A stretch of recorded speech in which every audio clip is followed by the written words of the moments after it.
if I want to weaken one of their creatures. Let's put it on the Hawk. Spread out the power and everything. They're down to 7 already. I didn't even notice that. Hawks and Luminarch. That's what's doing it. Yeah, that's what's winning. They can't block the Hawks, and our Luminarch keeps making them bigger and bigger. Very nice. Hello everyone, my name's Kyle. Thank you for stopping by to check out my video here on Arena Hacks. I love building all kinds of fun decks in Magic the Gathering. That's been one of my favorite things in all the years I've been into it, is just building all kinds of fun decks and finding fun ways to win and play this game. I also like to help people on Arena get started with their collection and on a budget. That's the important thing. Start with their collection on a budget and save some money. So if you guys are into any of that, please hit the subscribe button down in the bottom corner, right where I am down here. And as for today, I'm continuing on with the precons and upgrading them while still keeping them budget friendly. So as some of you who watch my channel already know, I like using all the rares that already come in precons. So I take them from the other precon decks and mix them around, use other commons and uncommons that not necessarily come from the precons, but it's easier to get the wild cards to unlock those and open those up. So here we've got Dungeon Delving today. This is one of my favorite kind of synergies since the new Dungeons and Dragons set came out. I really like venturing in the dungeon. It's somewhat of a bit more, it's not really a complicated mechanic, I find. It's complicated to understand the value of it. You know, you've got these dungeons here, and you've got all these triggers in each one of these rooms that you can get. So then, you know, but you've got these 3 dungeons. This dungeon here, Phandelver, as well as Annihilation. So we've got Mad Mage, Phandelver, and Annihilation. All these abilities and these triggers you get in here are all the value that come with venture in the dungeon.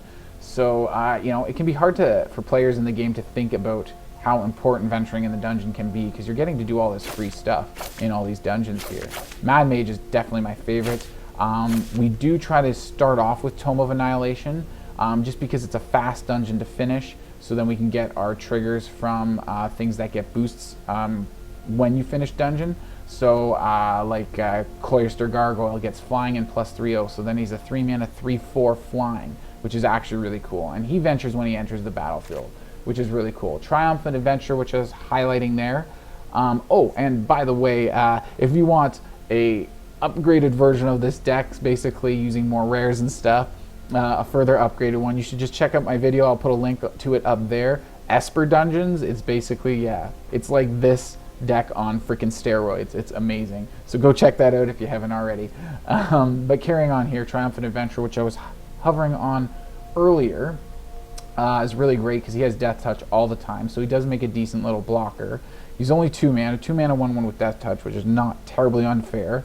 But when you're attacking, or when it's your turn, he has First Strike. So that means as an attacker, yes, he will have First Strike. But yeah, that's really cool. So you can attack with him, First Strike damage with Death Touch, the creature just dies, and Adventure doesn't even take any damage unless the blocking creature has First Strike or Double Strike. And whenever he attacks, you get that venture into the dungeon right away before damage even goes through or opponent even gets to declare their blockers. So that's why he's really powerful. Great rare in this deck. A great first rare to start increasing the numbers of if you want to. I'd say a good one to take out in this place would be Ranger's Hawk. Ranger's Hawk came in the original precon for this deck. 1 mana, 1/1 flyer is not that bad. A great way to start out the game if you do have them in your opening hand. 3 mana, tap the Hawk, and you have to tap another creature you control, and then you get to venture in the dungeon. You only activate this as a sorcery, which makes that ability super weak.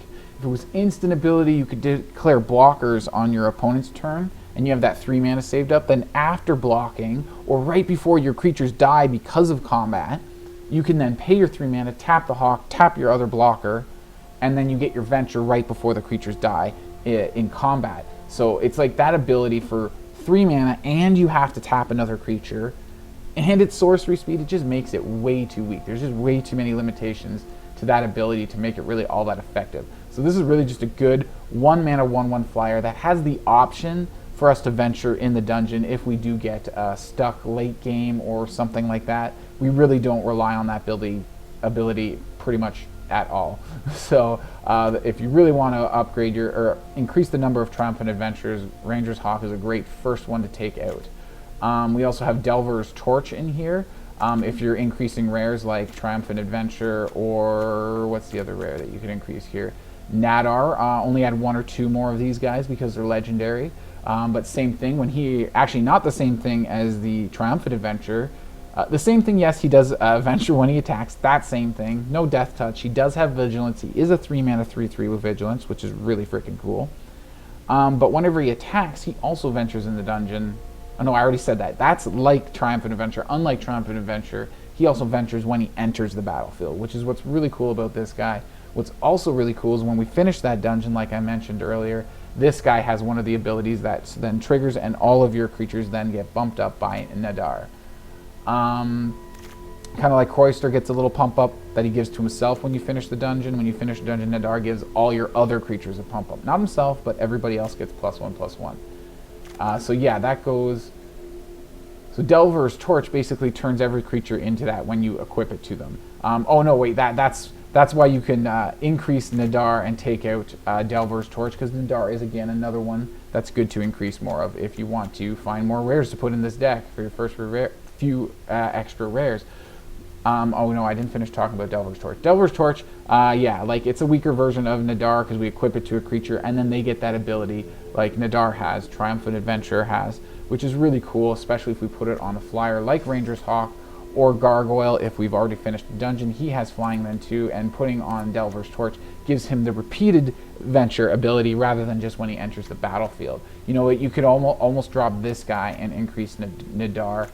And then there's plenty of other cards in here that we can swap for Delver's Torch and actually swap Cloister Gargoyle for Nadaar. Acererak would be another one to swap out. He's came in the deck, so I left him in there. He is pretty good.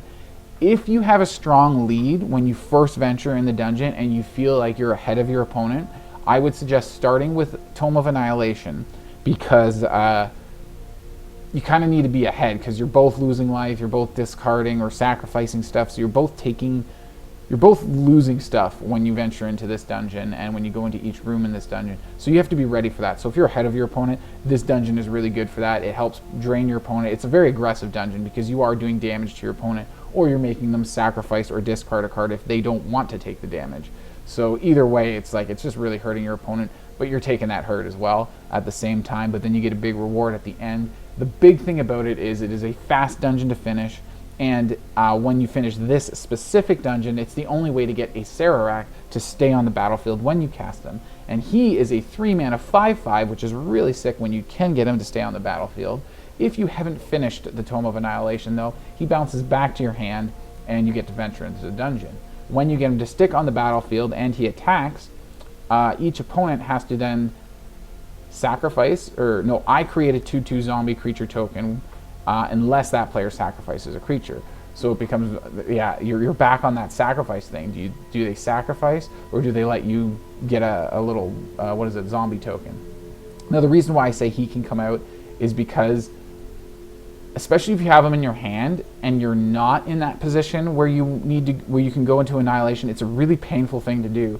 You have him in your hand and you're like, I really want to go Annihilation, but I really don't feel like I'm ahead of my opponent. I feel like we're kind of equal. Any one of us could pull ahead really quickly, and it's a really hard decision to make. Then it's like, well, and you got Acererak in your hand, and you're like, oh, what do I do? What do I do? Do I do a Tome of Annihilation, or do I start something else and then take that much longer to get Acererak to stay on the battlefield? So that's why it's like he's just confusing. He just mucks everything up when you think about it. You think about all that. So this card, Precipitous Drop, actually turned out to be a lot better than I thought it was. I thought it was very clunky for a -2/2. But when you're running the proper dungeon synergy, it can be pretty good. If you got a good hand going, it can be pretty quick and easy to get a dungeon finished quick. And then a 3-mana -5/5, that's actually really awesome. A 3-mana -2/2 sucks. 3 mana -5/5 is amazing. And the fact that this also ventures when you enter in the battle, when it enters the battlefield, makes up for that extra, the fact that it's really clunky for a -2/2, because you are getting that venture, so you are getting all of those, whatever those say inside those dungeons. You're getting any one of those depending on where you are in which dungeon, and it's removal. Early game, it's really great. Most creatures die to it anyways, So it's really awesome. It's really fun. It really helps get our dungeon triggers going. I skimmed over this guy. He also gets a big boost when you complete a dungeon because he just gives himself double strike. I guess that's not really a big boost, but you know, double strike's pretty freaking awesome. So that's kind of cool too. Yuan-Ti Fang-Blade. I think that's what I'm going to pronounce that. Yeah, he's really cool. He appeared in one of my other dungeon decks. I did like a green-black one way back when D&D set first came out and first started. I did use him in that dungeon deck, and he's pretty good. Whenever you get damage through to opponent, you get to venture into the dungeon. So it's not when you attack like the Triumphant Adventurer or Nadaar, or a creature equipped with the Delver's Torch. It's not in that moment. It's only when he deals damage. So once he's already dealt damage to an opponent, then we get to venture in the dungeon, which is really cool because opponents usually don't want to block and trade with this guy because he has Death Touch. He's almost like a Triumphant Adventurer, just not quite as good. He doesn't venture right away, so if he gets blocked and his damage doesn't get through, you don't venture.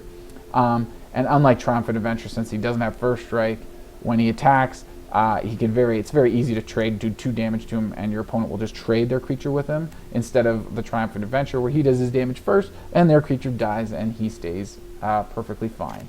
I also threw Maul the Skyclaves in it, not sure which precon deck it came out of, but it is just a really freaking awesome equipment. It's pretty much amazing in any deck that has white in it. So yeah, I threw it in here, and we can put it on our Nullpriest of Oblivion, or anything really. It goes really good on our Nadaar, so we can fly over. Like, just a really amazing equipment. I skipped a few over here, I think.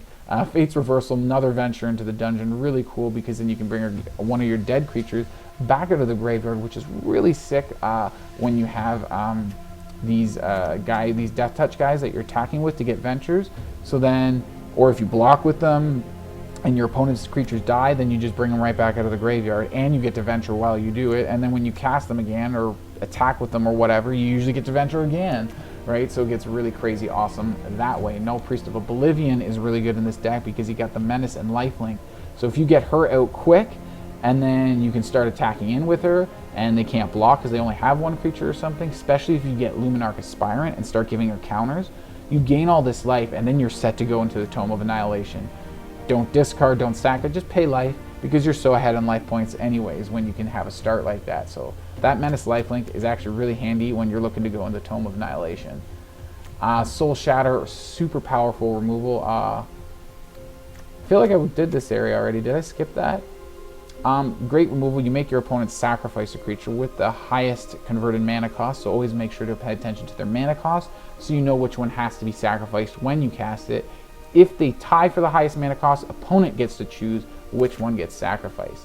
Icing Death, I'm not sure if this one, he came in this deck or not. Seems like a weird one to be in here, but a 4-mana 4/3 Flying and Vigilance is freaking awesome. If one opponent kills him, we get a pretty awesome piece of equipment. 2+2/0, and whenever the creature attacks, tap one of the defending creatures, like, so it can't block. Like, really awesome equipment. So it's really good value for 4 mana. So just throw them in here. Mythic Rare from somewhere in this one of the precons. Baleful Mastery again, very, very powerful removal. Has the versatility of paying a very low mana cost just to exile a creature or planeswalker. Not killing it, exiling it. Just poof, gone. So that cheaper mana cost is very versatile. You do have to let your opponent draw a card when you do that. So it's very nice to be able to cast it for its full cost, which is a little clunky, but still, it's powerful enough that 4 mana is worth it. More removal. Gelatinous Cube is one of my favorite forms of removal in the new set that came out and in the new meta. You get a creature when you cast it. You're exiling your target, not killing or destroying it. And then you get to put that target into their graveyard at some point if you have the mana to spare. So that way when they kill your cube, they don't get the creature back if you're able to do that in time. 2 Barrowins, whatevers. These guys are great too. They venture when they enter the battlefield. 4 mana 3/3 is a little clunky.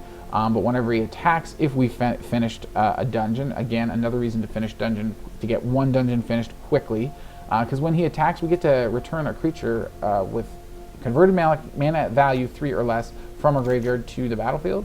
Yes, to the battlefield, if we've completed a dungeon. And if you look, that's pretty much everything over here. All the creatures over here in this whole area are all 3 or less, right? It's the Barrowins, Cube, and Icing Death are the only ones we can't get out of the graveyard with his ability. So it's really fun, really awesome, really nice to bring those Death Touchers back, to bring Triumphant Adventurer back if they do kill him. So really cool there. Silverquill Command, another little nice touch to this deck. You can almost swap this out for Maul of the Skyclave or something like that if you have more of them, because we really just like using that 3/3 flying. But it is very versatile, making our creature or our opponent sacrifice a creature. We can draw a card if we need to draw a card, or get a weaker one, only 2 or less, but again, Triumphant Adventurers 2 or less, Luminarch Aspirants 2 or less, Thunderous Orators 2 or less, and Thunderous Orator is really awesome. So it's very versatile there, very good. But I think I may have skipped over this guy as I mentioned him there. I'm like, did I talk about him? But yeah, you get all those abilities listed there, which is pretty much every combat ability. Some of them aren't even really combat abilities. Indestructible's not, it is kind of a combat, but it applies every other else. But Lifelink, Trample, Menace, Death Touch, Double Strike, that's all just combat stuff. But he picks up all that stuff. When he attacks, and you just have a creature that has any of those abilities, he gets it. So during your turn, Triumphant Adventurer gets first strike. So when you attack with Thunderous Orator, he gets first strike and Death Touch because Triumphant Adventurer also has Death Touch. He'll also get Lifelink and Menace if Nullpriest of Oblivion's on the field, right? He'll also get Flying if Ranger's Hawk is on the field. If you completed a dungeon, he'll also get Flying with Cloister Gargoyle on the field. So he'll get double strike if you finished a dungeon with Gloom Stalker on the field. So he's really fun. He's actually a really powerful, really effective card in that way. And he gives himself Vigilance. He just has Vigilance all the time. So the lands have pretty much stayed the same. I think I may have adjusted the basics a wee bit just to make up for some of, I may have adjusted the colors. I think we're a little heavier on the white than black. So other than that, that's pretty much the pre-con with my adjustments. Let's get to some gameplay. Let's see what we got here now. Ooh, I like it. Wow, nice.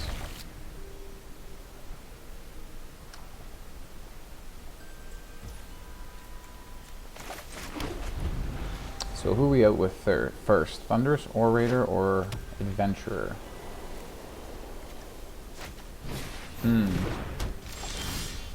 Let's go with Adventurer, just from their start.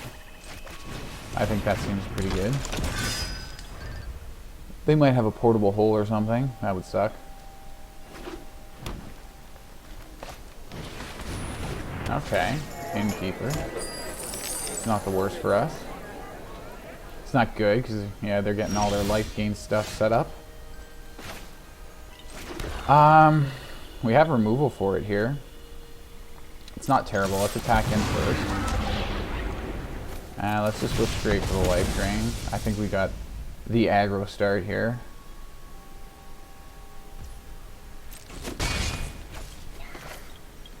So then we can get rid of it this way. And another Venture here.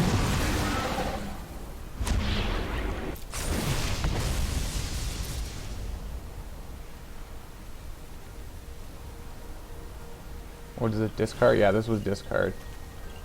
Ooh, I could have maybe ooh, yeah. Okay, well they discarded, so our next Venture gives them a sacrifice of a permanent, which I doubt they'll do. I don't think they want to get rid of any of their classes. Ooh. I was about to say I wish we had more removal, but right here. Oh yes, we can pay the cost without letting them draw. Let's go for another Venture.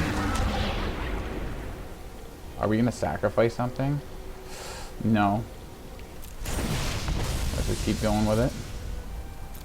Decline. Alright, they have that treasure. That's cool.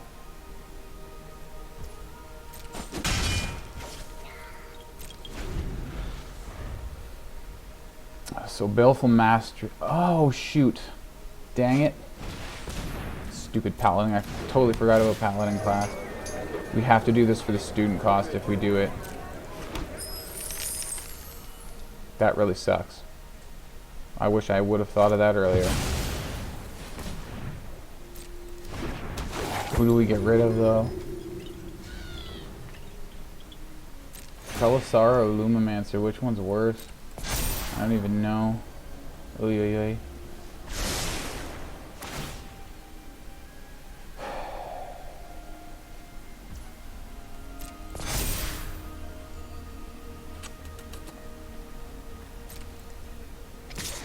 Lumimancer or Trellistar? I think we maybe go for Lumimancer. We give him a card draw. Shoot. Son of a... Yeah, let's just do it. Yeah, it's this one.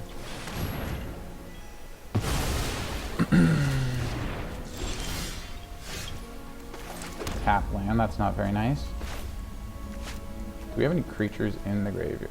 No, I was supposed to click on my graveyard. No creatures there yet. Let's get this guy out. Maybe we can at least block with him or something. Let's keep getting our dungeon adventures by attacking in. Oh, we get a nice big 4/4 here too. That's not bad. And I guess we'll take that as the turn. Now if we find Acererak, we got a 3-mana 5/5. Pretty sweet. Where's more of our removal? We have way more of these things. We have other removal. Okay, even though I did get 2 of them already. There's more, and we really need them now, like really bad. Ugh.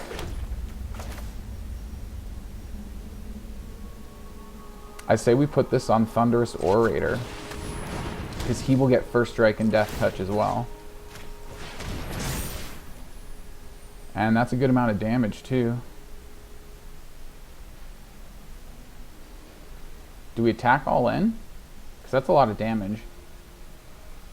They're going to gain a whole bunch of life. They have 2 cards. Maybe we hold this back. Like all of them, and hold maybe this big thing. And then they won't want to attack. Yeah, let's go that way.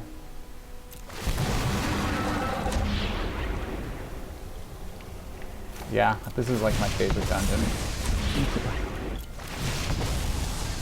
It's just so long. Oh, that's nice. That is actually really good right now with their Valkyrie. That is so sweet. That is going on the Triumphant Adventurer, because Thunderous Orator will pick up flying anyways as an attacker. Alright, I would imagine they just come in with the Valkyrie here. They are just gaining too much freaking life. I don't like it. Just Valkyrie. Yeah, I can't block flying.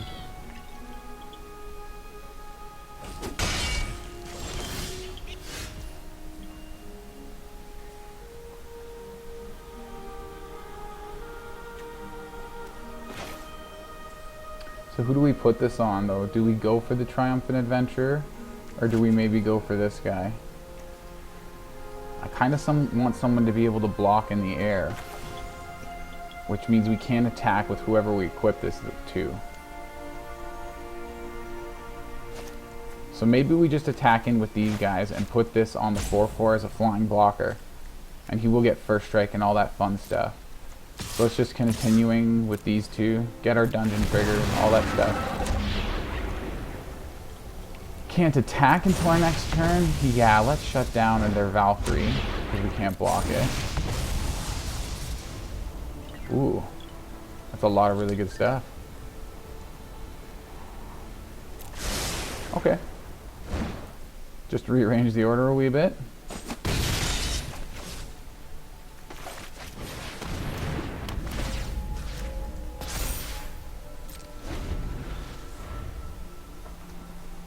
And now we've got a big 6/6 flying first strike death touch.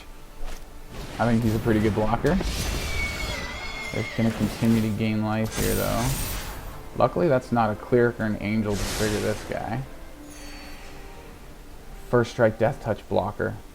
That is so sweet. That is so sweet. How did they just gain more? What did they just do? They gain life there?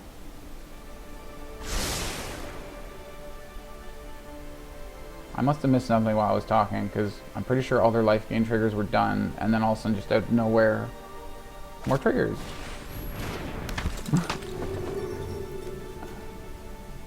Oh, maybe it was delayed on the... Yeah, because they got 2 life gain people when a creature enters. So it really sucks with that clear class. They're going to gain so much life. If they block with the Valkyrie, he's totally gone, though. This guy's now going to get flying with the first strike. Now our removal is going to be way too weak, except this thing. So what's their highest mana cost? Mana. Ugh. It's a tie with their Valkyrie and their Unicorn.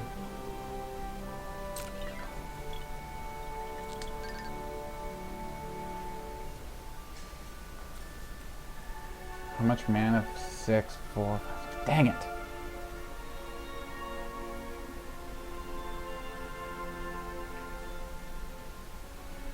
I want to both attack and block with the creature that has the Maul on. Yeah, let's just stick with our 2 here. Forgot about our dungeon trigs. What do we have here? I don't think skeletons are going to help too. Maybe. We have all our mana on tap. We can maybe hit our top cards.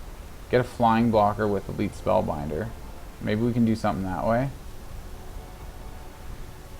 Or get some kind of... dang it. No, I don't know what that...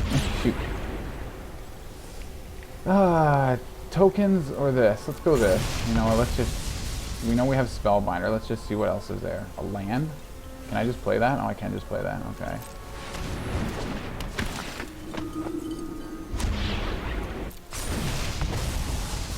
Scry 3. What else we got coming here? Thunderous Orator. This guy's flying because we finished a dungeon, so he'll be pretty good.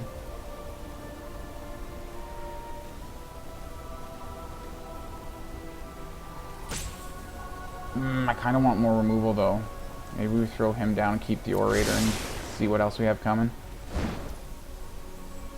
Alright, let that go through. We might have to use Soul Shatter during their turn. Still not blocking. So Soul Shatter would be either Unicorn or their Valkyrie, and they would totally choose to lose the Unicorn because their Valkyrie's like just way better. I really hope they didn't get a really good spell here. That's going to gain them a whole bunch of life or something. I hope it's just a land. Okay, so leveling up the class. That sucks. Everybody gets a boost there. And there's all the life gain. Yeah. So was it 4 points of life. They're going to gain 2 times.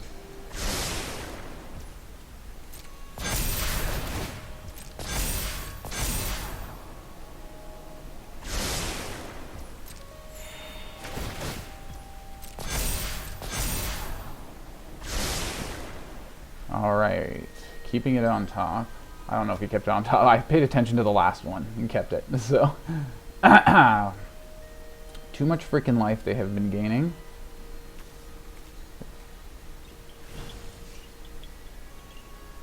Let's see who and what they attack with. They kind of need to go all out or not at all. If they go all out, they lose their really powerful stuff. And if they only go with a few things, they just lose those things.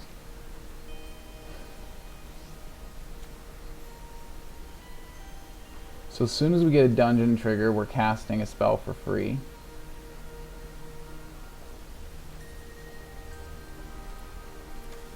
Do we cast this now and make them choose between their 2 guys? I don't know. I don't think so. I think we hold it up.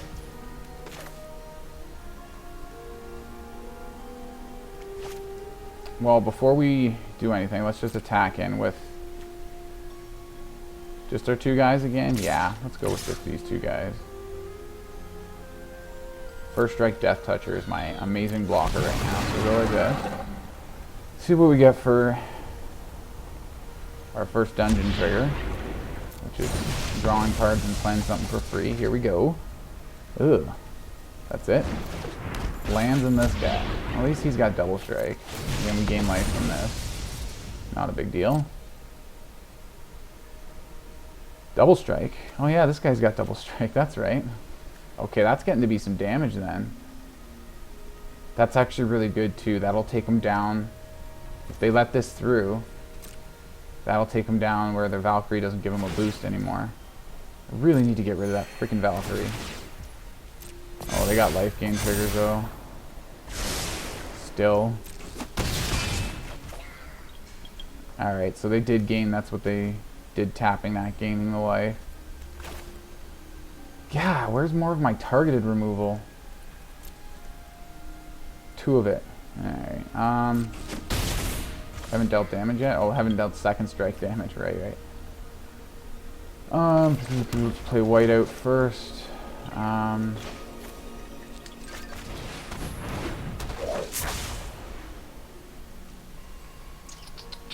We don't have anything dead yet, do we? No.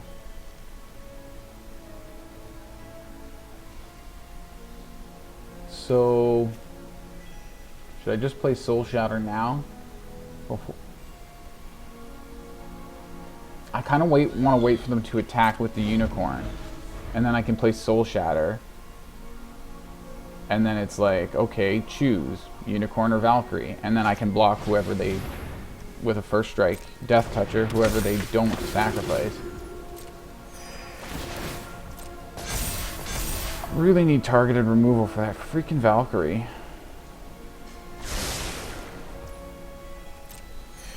How much does this cost to re-equip? 3. Maybe I can move that onto like my Spellbinder or something. I still need the other, I still need that enchantment though, that -5/-5 enchantment. So I'm trying to think about combining that with combat damage, playing it post-combat to finish the Valkyrie off. Alright, so it's getting harder and harder now. They're getting more and more of their stuff.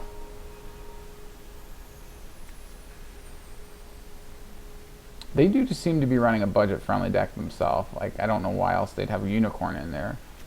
Although, actually, I don't know why they have Unicorn at all. Just because it's a new card in the new set. Hallowed Priest is a much better version of this just because it's like one mana less. So, definitely a way better version. Alright, here's the all-out attack. So, we do this before they declare blocks. Make them choose now.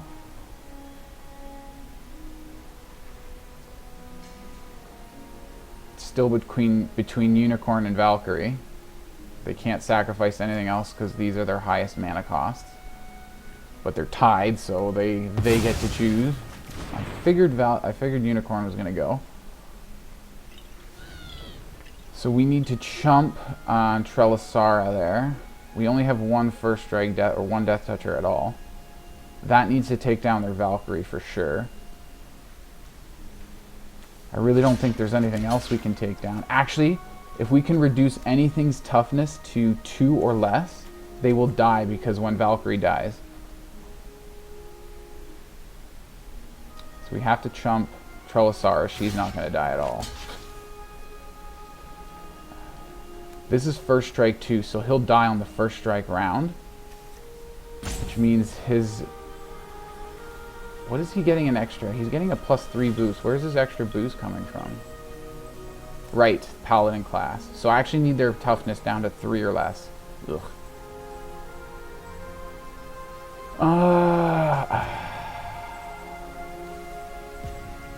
Let's put you here for a chump, and then you will go here for a chump. They still have these guys they can tap for mana. They're running out of cards. Let's take out one of these guys. This guy's gonna die, but let's put him on somebody too. And then we're taking 5 damage from the unblocked Orator.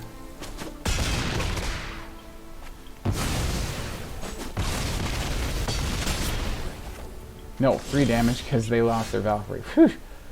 Wow.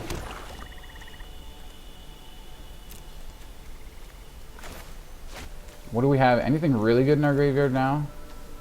Nothing super awesome. Spellbinder, they have nothing in their hand. So let's just use this on Orator. We will kick Nullpriest for the other guy. Maybe not this turn. 2, 4, 6. We could do it this turn, but... You know what? Let's just get some more ventures going. Keep these 2 guys for blockers.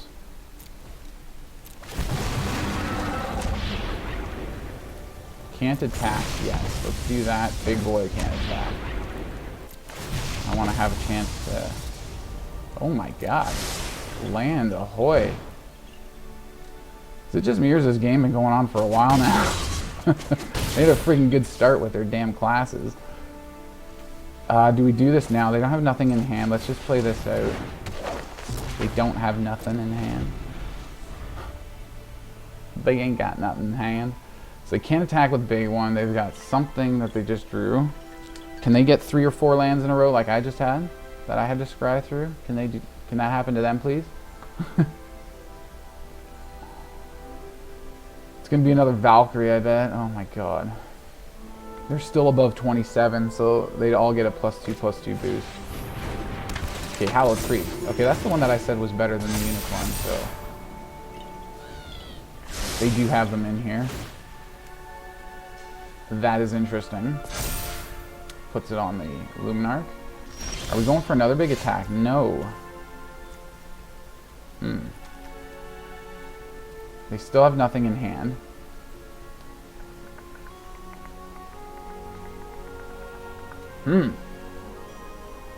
I wish I had another Death Toucher that I could give first strike to, and then I could attack with this one or something. Let's just play this out for 1 mana, why not?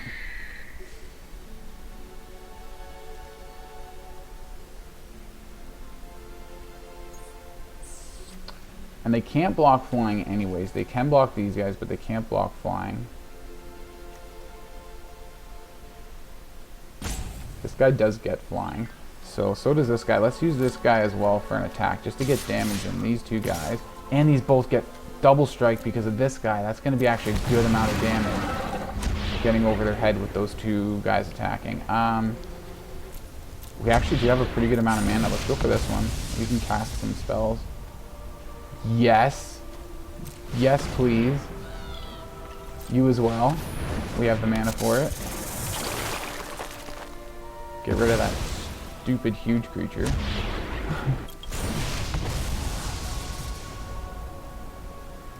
Whew, let's get our Luminarch on the go here. These guys are flying double strike. That's 4 damage, 6 damage. Yes. They can only block this guy.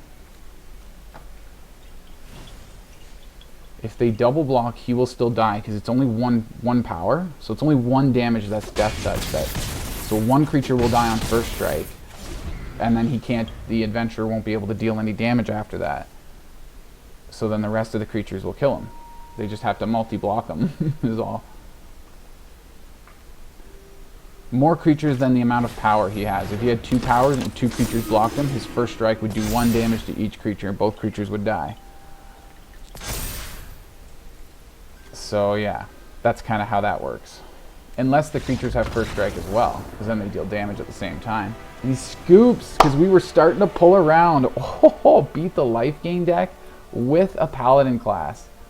Wow, that was, I didn't think we were going to do that there. What a comeback. Oh.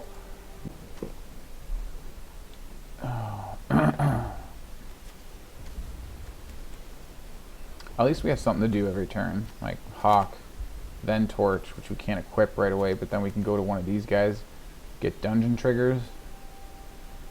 Sucks that we're on the draw.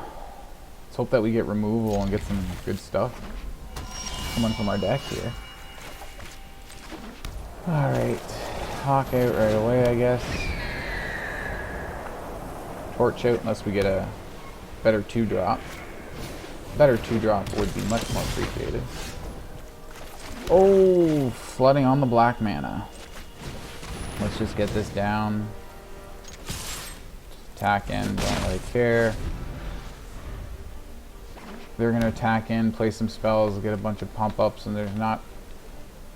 I could chump block with the Hawk, I guess. I could have. I can't now. But I could have, I suppose. I can't see them doing a significant amount of damage, and they're not really doing anything by the looks of it. They'd have to have something 1 mana instant speed now, yeah. There's some removal. Hey, it is in the deck. How about that?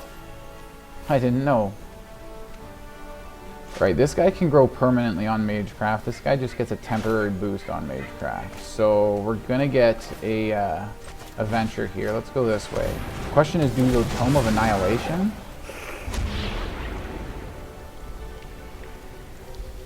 Are we? Ooh, yeah, let's go for it. Let's be brave. Let's do it. No attacks. We might need a chump blocker.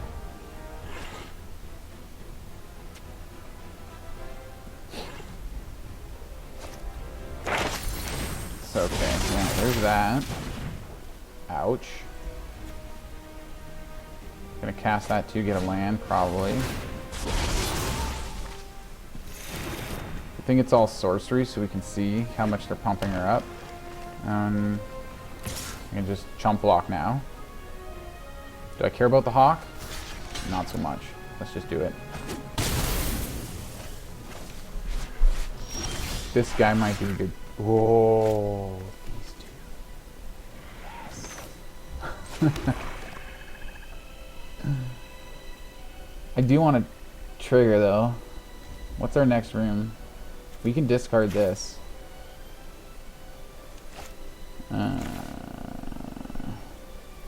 No, I want to get this out, get that first strike death touch stuff going. Go Maul next turn. Yeah, let's do that. This might scare them from attacking us too. Scare them out of attacking us.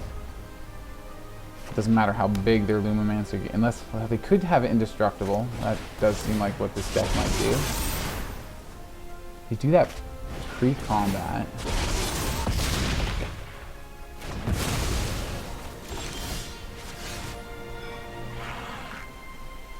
I'm a little confused what that was all of, why they did that. Oops. Yeah, okay. I don't even know what just happened there. I'm not sure what... I think they thought Hexproof was indestructible, maybe? Oh, I don't have that land to discard now. Oh, well, I'll just take some damage. Do they take damage? They do take damage. Nice. So, we're 2 rooms away. 2 ventures away from completing said dungeon.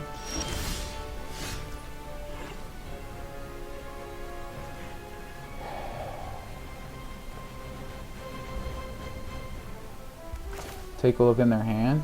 I really want to venture in the dungeon. I really do. But I think we should take a look in their hand. I think that's the most powerful thing we can do right now.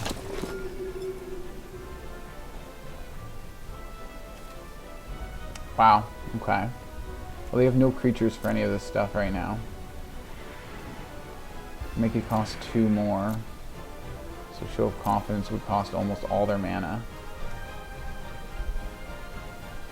I'll go with this. They could play a creature and easily Blizzard Brawl immediately after. So Blizzard Brawl will cost 3 mana. It makes it a little more difficult for them. They probably have only 1 and 2 drops. They could probably still do it, but at least it was nice to get a peek in their hand. It just enters the battlefield? No, yeah. So there was no benefit in attacking with them. Opponent scoops. They must have not drawn anything good.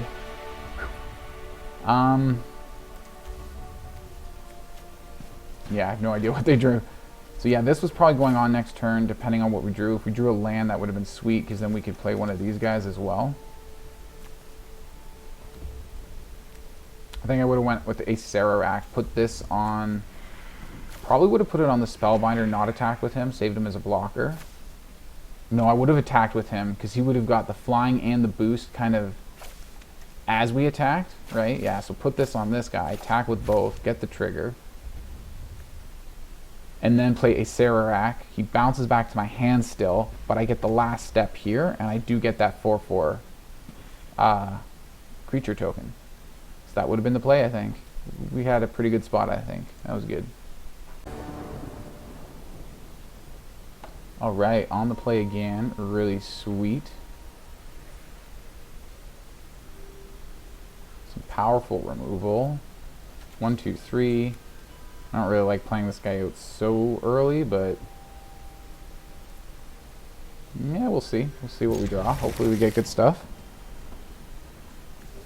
It's not necessarily good stuff. It's in the right order kind of stuff is what we're looking for. right, I forgot. We are on the play, so we're going with first.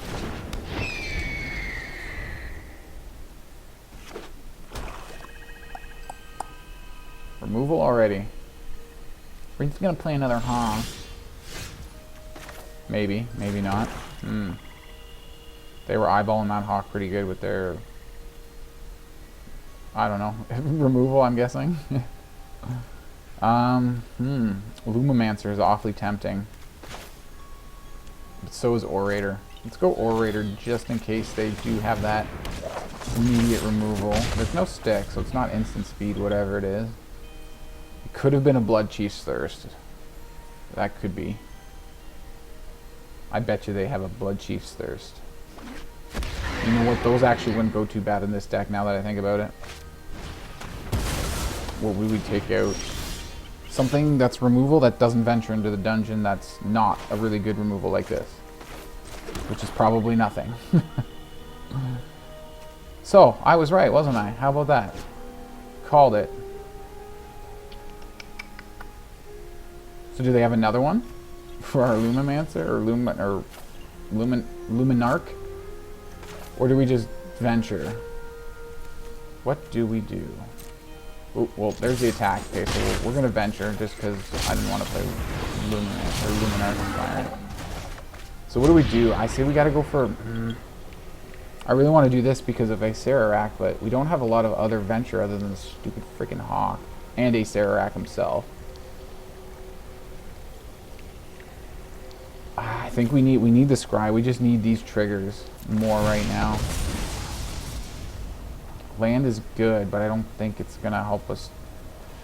It's hard to tell. Opponent hasn't done a whole lot yet, except show some removal.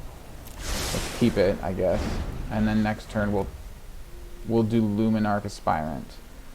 Pump up the Hawk and attack in. Hopefully they won't have any more removal. And if they do, then at least we'll have one counter on the Hawk.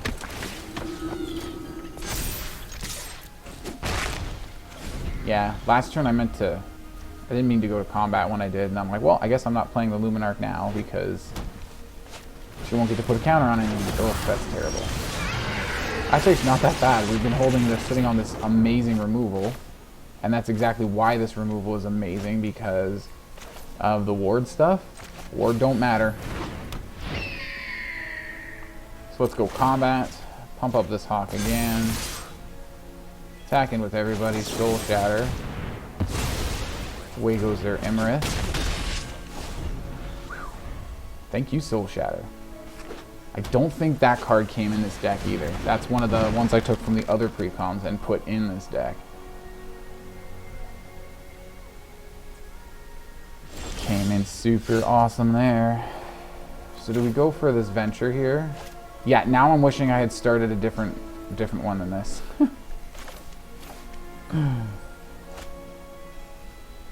I do want to get venture. This is a good blocker. They don't have much on the ground to get through, so this would be a good blocker too. We can play that later. Let's go for the venture right now. See what we can do. Treasure. I don't really need the goblin token either. What are my next 3 rooms? Counter, draining game, this thing. I'll go for the treasure just in case I want that -4. If I want to weaken one of their creatures. Let's put it on the Hawk. Spread out the power and everything. They're down to 7 already. I didn't even notice that. Hawks and Luminarch. That's what's doing it. Yeah, that's what's winning. They can't block the Hawks, and our Luminarch keeps making them bigger and bigger. Very nice.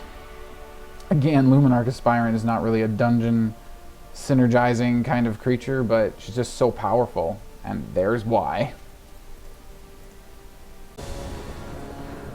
Alright, let's see if I can squeeze in one more game, and this is a terrible hand. Yeah, the mana color's way off. I mean, the cards aren't terrible. If one of these was black, this actually wouldn't be that bad. It'd be slow, but like with the removal and everything, Death Touch, recursion from the graveyard, more Death Touch, right? Can't keep it though.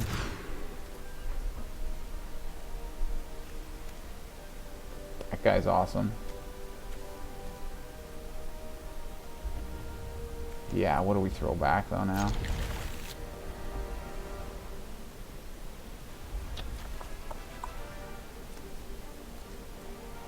Man, this is a tough choice. You guys are all really good. Torch, I guess. Yeah, Torch is probably the weakest in this.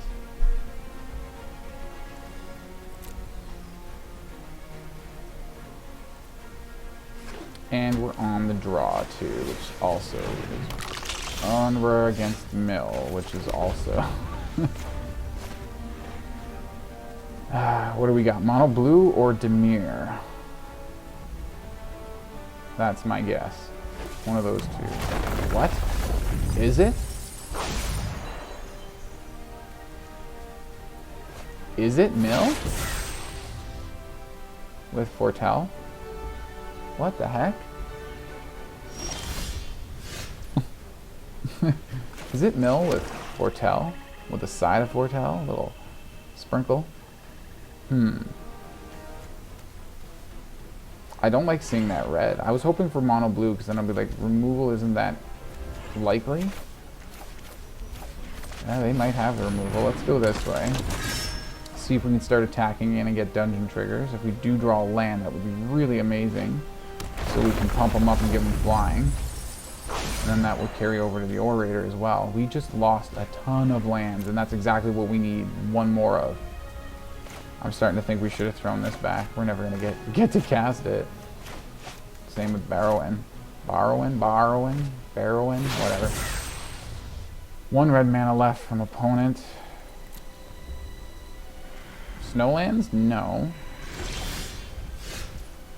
I kind of like that island. That was a cool looking island. Oh, that is really, really not nice. So do we do Annihilation? Or do we go Phandelver? I kind of want to Scry, but they're going to make me mill. So if I see something I want, it's going to go. If I see something I don't want, I keep it on top. They mill it, and I still don't know what I'm getting next, right? So I don't think the Scry is going to help me that much right now. Might be able to make them discard and stuff like that too. Either way, it's damage. Let's go for it.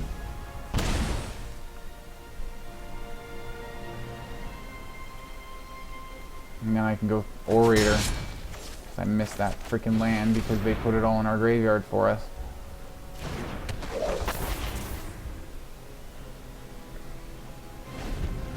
So the Orator, when he attacks with Triumphant Adventurer, even if Adventurer is not attacking, he still gets the first strike and death touch because he gets first strike with his own ability during your whole turn. He's always got death touch and he picks up all that stuff. Double spell. Oh, double spell a big. I knew it was like a Tasha's Haze thing, right? How much is left? 32 and then down to 19.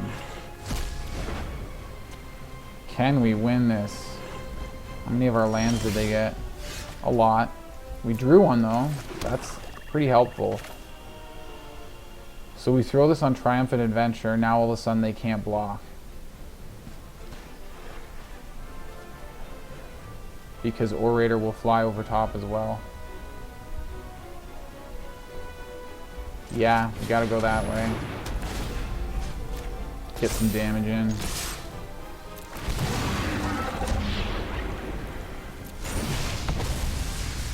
Do we want to discard? No, we can afford the life. We're putting pressure on their life total. They can't afford the life. We can. They're not pressuring our life total. They're pressuring our library. And now they double strike with another. They do this exact combo again. Yeah, right. Double copies of the two exact spells they would want twice in a row in a single game. That smells like a... Yeah, where was the scrying? And yeah, wow, what utter absolute perfection. Wow. I wish I could have had a better last game. It's always nice to go out on a win, but this is ridiculous. Cheat much there? Holy stacked. Like, are you serious? 49 cards. 2 in hand. What was it? 4 in library? 4 in graveyard. 6. So that would be 55 plus 5 on the battlefield. So yeah, that's it. I thought they had less than 60 cards for a second there. I was like, what? No, I forgot to count these 5 cards out here. Okay. But still, like 11 cards deep in their library. And nothing in exile. They didn't play a single scry. Here's 2 double strikes, all the mana you need. Wow. Set up much? Jeez. Okay, so there we go. Kind of sucks to end with a losing game there, but still, I think this deck is really awesome for a beginner-friendly deck. Ooh, I like that. Instead of calling it a beginner-friendly deck, just because I use cards that all the beginners get free with those first challenges they all get. All those free decks they get. They can build these decks. Beginner-friendly deck. So, yeah, what was I saying? Venturing the Dungeon, it's one of my favorite mechanics that came with the new set. It's really fun. I really love winning with dungeon triggers. I just love playing them. I love when all those triggers come up and you're venturing and you're getting to do all this stuff and triggers are just flying all over the place. Value City, it's just crazy. I just love it. Really fun. So let me know what you guys think about dungeon triggers, if you like them, if you think this deck is good, if you think it's fun way to win. Let me know what you think of this deck, where you think it's going, what you would upgrade on it. And as always, hit that thumbs up if you like the video and subscribe if you have not subscribed to the channel already. Have a great day. See you everybody at the next video. Cheers.